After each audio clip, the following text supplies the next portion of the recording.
10 things you didn't know about the INFJ door slam. The INFJ door slam has a reputation. Cold, sudden, mysterious, overdramatic, unforgiving. That's how outsiders often label it. But here's the truth most people never realize. An INFJ door slam is not an emotional explosion. It's a psychological conclusion.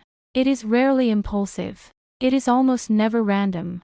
And it usually comes after a level of internal analysis, emotional processing, and moral evaluation that most people never even see happening. So let's unpack what's really going on beneath the surface. Here are 10 things you probably didn't know about the INFJ door slam, and why it's far deeper than just cutting someone off. 1. The door slam begins long before you notice anything is wrong. To the outside world, an INFJ door slam looks sudden. One day they're warm, supportive, and emotionally present. The next, distant, closed, gone. But internally, the process may have started months or even years earlier. INFJs are natural pattern trackers in relationships. They don't just evaluate isolated incidents. They observe repeated emotional disrespect, broken promises, manipulative behavior, lack of accountability, emotional one-sidedness. Every time something happens that violates their internal sense of trust, they don't immediately react. Instead, they log it mentally, not in a petty scorekeeping way, in a pattern recognition way. They ask themselves, is this a bad day, or a character trait? Is this person growing, or repeating the same harm? Am I being understanding, or am I being slowly drained? The door slam doesn't start when they leave. It starts the moment they begin quietly questioning whether emotional safety still exists. 2. It's not about one big betrayal, it's about emotional erosion. Movies teach us that relationships end because of one dramatic event. INFJs know better. For them, the door slam is rarely triggered by a single explosion. It's usually the result of slow emotional erosion. Think of it like water wearing down stone. Each time they feel unheard, feel emotionally dismissed, feel like they're the only one putting in effort, watch someone avoid growth again and again, a little more trust dissolves. The INFJ often tries to fix things before giving up. They communicate. They explain their feelings.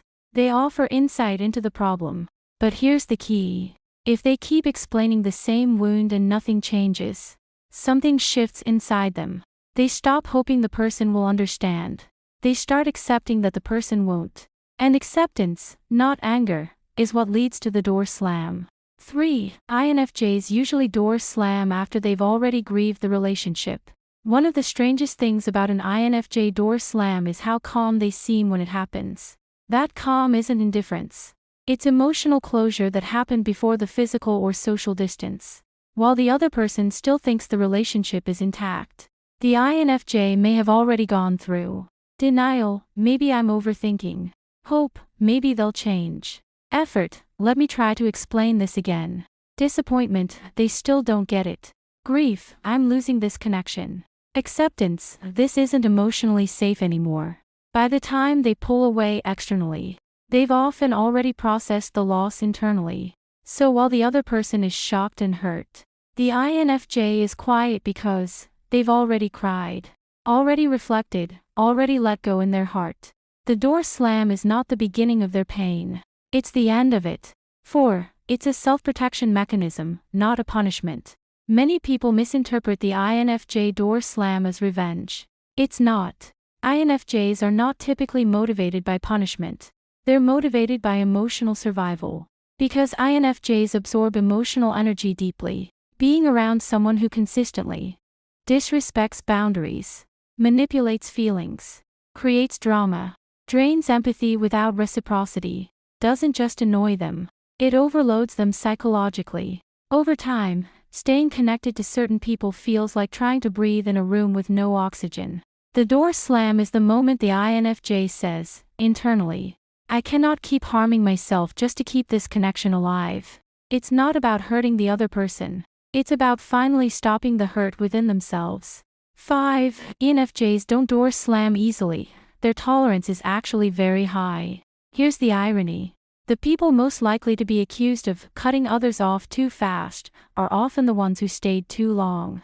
INFJs have a massive capacity for understanding other people's trauma, seeing potential beyond current behavior, offering second, third, 10th chances, explaining emotional dynamics in depth. They often endure far more than they should because they believe in growth. They think they're struggling, not malicious.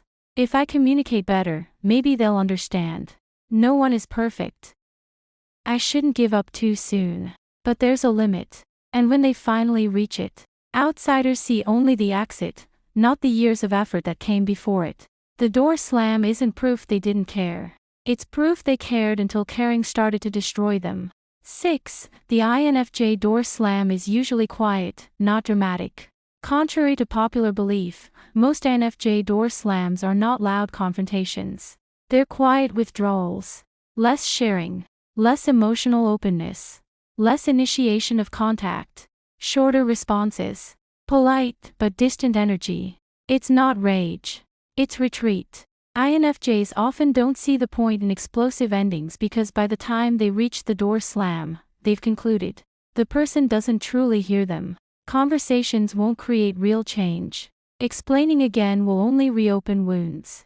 So instead of dramatic speeches, they create emotional closure internally and reduce access to their inner world. To others, this feels cold. To INFJs, it feels like finally closing a door that's been letting in a storm for too long. 7. It's one of the only times INFJs override their empathy. Empathy is the INFJ's default setting.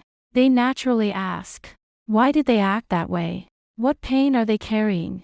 What are they afraid of? But during a door slam, something rare happens. Their intuition and long-term pattern recognition override their empathy. They realize, understanding someone's pain doesn't excuse repeated harm. Compassion without boundaries becomes self-abandonment. Some people don't change just because you love them better. This is a huge psychological shift. For an INFJ, it can feel almost unnatural, like turning down the volume on a sense that's always been loud. But it's also a sign of growth. They're learning that empathy must include themselves too. 8. The door slam is not always permanent, but it's never casual. There's a myth that once an INFJ door slams you, you're gone forever. Reality is more nuanced. What's permanent is not always the absence of the person, it's the change in emotional access. There are levels. Level 1, soft door slam. They reduce emotional vulnerability but stay polite or situationally connected, work, school, family. Level 2, emotional cutoff. They stop sharing their inner world. You no longer get the deep talks, the emotional support, or the real version of them. Level 3, full exit. They remove you from their life entirely when possible. Re-entry is rare but not impossible, and only happens if there is genuine accountability, consistent behavioral change, respect for boundaries over time. What INFJs don't do is reopen the door based on promises, guilt, or nostalgia alone. Words don't reopen INFJ doors. Patterns do. 9. Door slamming hurts the INFJ too, deeply. Here's the part almost no one talks about. INFJs don't walk away easily because they don't attach lightly. When they care, they invest emotionally, mentally, and often spiritually. They imagine futures with people. They see potential. They build deep internal bonds. So when they door slam, they're not just losing a person. They're losing the future they imagined, the version of the person they hoped would emerge, the emotional role that connection once played. Even when they know it's necessary, it can feel like tearing out part of their emotional landscape. They just don't always show it publicly. Their grief tends to be private, processed through reflection, writing, long walks, or deep internal dialogue. So if an INFJ seems fine after a door slam, don't assume it didn't cost them something. It probably cost them a lot. 10. The door slam is a sign the INFJ has finally chosen themselves. At its core, the INFJ door slam represents a turning point. It's the moment they stop asking, how can I understand this person better? And start asking, why am I abandoning myself to keep understanding them? For a personality type wired to prioritize others' emotional worlds, this is huge. It means they've realized their energy is finite. Their empathy is valuable. Their inner world deserves protection. Love without respect is not love. The door slam is painful. It's heavy. It's not something they brag about.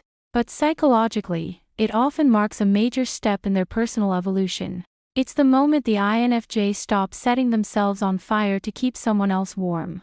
The INFJ door slam isn't about cruelty. It isn't about ego.